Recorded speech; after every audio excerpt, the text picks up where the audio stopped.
এবার মহেশতলার 17 বছরের এক পরিযায়ী নাবালিকা শ্রমিক কেরলের এক শপিং মল থেকে কাজ শেষে বাড়ি ফেরার পথে গণধর্ষণের শিকার হলেন।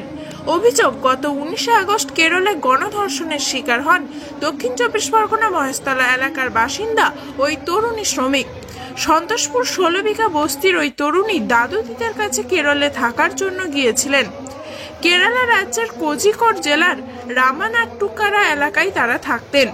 1.5 মাস আগে বাড়ি সংলগ্ন একটি শপিং মলে জামা কাপড় ভাঁজ করবার কাজ পান। পরিবারের অভিযোগ, গত 19 আগস্ট বাড়ি থেকে কাজের উদ্দেশ্যে বেরিয়ে শপিং মলে পৌঁছালেও শরীর খারাপের জন্য দুপুর 2টো নাগাদ ওই মল থেকে বেরিয়ে সে আর বাড়ি ফেরেনি। মেয়ে বাড়ি না ফেরায় পরিবারের তরফ থেকে ফেরোকে থানায় অভিযোগ দায়ের করা হয়। 20 আগস্ট সকাল 9:30 নাগাদ ওই তরুণী নিজেই রক্তাক্ত অবস্থায় বাড়ি ফিরে আসে। পরিবারের দাবি, ওই তরুণী তাদেরকে জানিয়েছিল তাকে একটি ঘরে আটকে রেখে অজ্ঞান করে একাধিক ব্যক্তি বারবার ধর্ষণ করেছে। পরবর্তী সময়ে ফেরোকে থানার পুলিশ তদন্তের স্বার্থে ওই নাবালিকাকে তাদের সঙ্গে নিয়ে যান এবং একটি হোমে চিকিৎসার জন্য ভর্তি করান। ঘটনার কথা জানতে পেরেই ডায়মন্ড হারবার লোকসভা কেন্দ্রের সাংসদ অভিষেক বন্দ্যোপাধ্যায় দলকে নির্দেশ দেন ওই নাবালিকাকে আইনি প্রক্রিয়ায় বাড়ি ফিরিয়ে আনার জন্য উপযুক্ত ব্যবস্থা নেওয়ার। সেই মতোই 6 জনের একটি প্রতিনিধি দল তড়িঘড়ি পাঠানো হয় কেরালায়।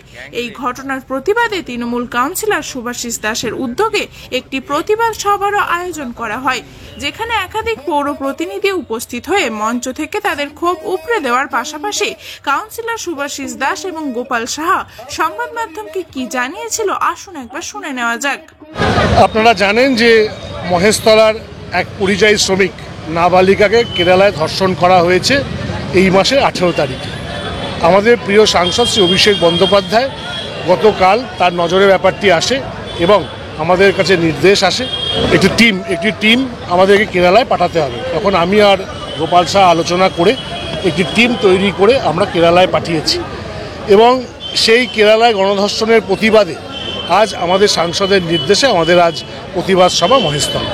যেটা আমাদেরকে প্রথমে যখন আমাদের প্রতিনিধি দল মেয়েটির বাড়িতে গেছিল তখন সকাল 9:30, তখন ওখানকার সিপিএম যারা আছে প্রায় 60-70 জন মিলে ওদেরকে ঘিরে ধরার পরে যখন আমরা ওদের সাথে কথা বলি তখন ওরা বলেছিল যে 6 জন অ্যারেস্ট হয়েছে। কিন্তু আলটিমেট যখন ফেরুকা থানায় যাওয়া হলো, আয়োর সঙ্গে কথা বলা হলো, আমরা দেখলাম একটি মাত্র লোক যে কিনা পুলিশ, যে কিনা গাড়ির ড্রাইভার, যুগল এরকম কিছু একটা নাম, ঠিক আছে, সে অ্যারেস্ট হয়েছে এবং তাকে লকআপে রাখা আছে। এবং পরবর্তীকালে যখন আমরা সদুত্তর না পাই আয়োর কাছ থেকে, তখন আয়ো আমাদের টিমকে এসিপি মানে অ্যাসিস্ট্যান্ট কমিশনার পুলিশের কাছে নিয়ে যায় এবং সেখানেও কথাবার্তা হয়। কিন্তু আলটিমেট দেখা যাচ্ছে যে মেন যে অভিযুক্ত আছে তাকে এখনও পর্যন্ত পুলিশ অ্যারেস্ট করতে পারেনি। যে মেয়েটি যাতে প্রপার জাজমেন্ট পায়, প্রপার বিচার পায়, সেটি কিন্তু দেখবার দায়িত্ব তার জন্যই কিন্তু অভিষেক বন্দ্যোপাধ্যায় মাননীয় সাংসদ এই পদক্ষেপ নিয়েছে প্রতিনিধি দল পাঠানোর জন্য। শুভাশিস দাস, পৌরপিতা, 17 নম্বর ওয়ার্ড, মহেশতলা পৌরসভা। দেখুন, প্রথমেই বলবো যে ঘটনা ঘটেছে কেরালা তা খুব দুর্ভাগ্যজনক।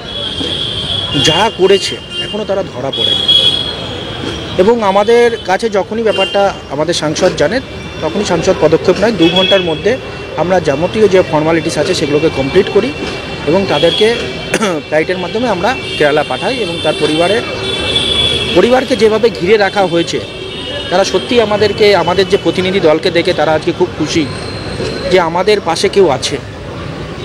কারণ যেভাবে মেয়েটি অত্যাচার হওয়ার পরে পুলিশ মেয়েটাকে হোমে নিয়ে গেছে এবং আমাদের প্রতিনিধিরা যখন কথা বলে অনেকগুলো এলিগেশন পুলিশ মেয়েটির নামেও বলতে থাকে এবং নানান রকম কথা তারা বলে এবং ওখানকার যারা লোকাল যারা সিপিএম এর যে সদস্য যারাই আছে, চেয়ারম্যান থেকে শুরু করে, তারা গিয়ে মেয়েটির বাড়িতে চাল এবং কিছু সবজি, মেয়েটির বাড়ির বক্তব্য ছিল যে আমরা চাল সবজি কিছু চাইনি, আমরা আর্থিক সাহায্য কোনো কিছু চাইনি, আমরা চেয়েছি শুধু আমাদের মেয়েটিকে যারা দোষ করেছে আমরা জানি তার বিচার পাই, বিচারের জন্য আমরা দাবি করেছি, আমরা ভিক্ষের জন্য দাবি করিনি। তো তাদের বাড়িতে তারপরে আমাদের লোক গেছে, কথা বলছে, এখনও তারাও আছে। আমরা বলেছি যতক্ষণ না যে মেয়েটির সাথে ঘটনাটা ঘটেছে তার সাথে যতক্ষণ না কথা বলছে তারা ওখান থেকে আসবেন না। আমাদের সাংসদের নির্দেশ, তারা ওখানেই থাকবেন যতদিন না পর্যন্ত পুলিশ ওদের সাথে দেখা করবার ব্যবস্থা করে দিচ্ছে মেয়েটির সাথে। এবং প্রত্যেকটা পদক্ষেপে যারা ভুলভাল তথ্য দিচ্ছে এবং একটা ভয়ের বাতাবরণ তৈরি করেছে, যাতে সেখানে গিয়ে কোনো রকম কোনো বাইট না তারা দিতে পারে। তার জন্য বাড়িটিতে সবসময় 40-50 জন লোক সবসময় বাড়িটিকে ঘিরে রেখেছে। তো আমরা তারই প্রতিবাদ আজকে আপনারা দেখেছেন যে এখানকার সিপিএমের মুখে কোনো আওয়াজ নেই, কারণ মেয়েটি গরিব বস্তিতে থাকে। এবং আরেকটি বিজেপি পার্টি, তারও কোনো হেলদোল নেই, কোনো জবাব নেই, কিচ্ছু নেই, কারণ মেয়েটি অন্য ধর্মের। কিন্তু আমরা তৃণমূল কংগ্রেস সবসময় এখানেই নারীর অসম্মান হবে, তৃণমূল কংগ্রেস সেখানে রুখে দাঁড়াবে। যে আর্থিকভাবে হোক, তার বিচার ব্যবস্থার যা সহযোগিতা লাগবে আমরা কিন্তু করব। আমাদের সাংসদ সেইটা করবে, মহেশতলা তৃণমূল কংগ্রেস সেটা করবে। আমরা মেয়েটাকে একা, তার পরিবারকে একা ছেড়ে দেবো না। গোপাল শাহ, কাউন্সিলর 34 নম্বর ওয়ার্ড।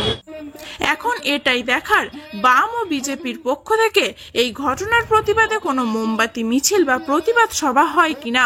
মহেশতলা থেকে টিনা রায়ের রিপোর্ট, খবর 7 দিন। অন্য রাজ্যে গিয়ে পরিযায়ী শ্রমিক হিসেবে কাজ করে তাদের দিকে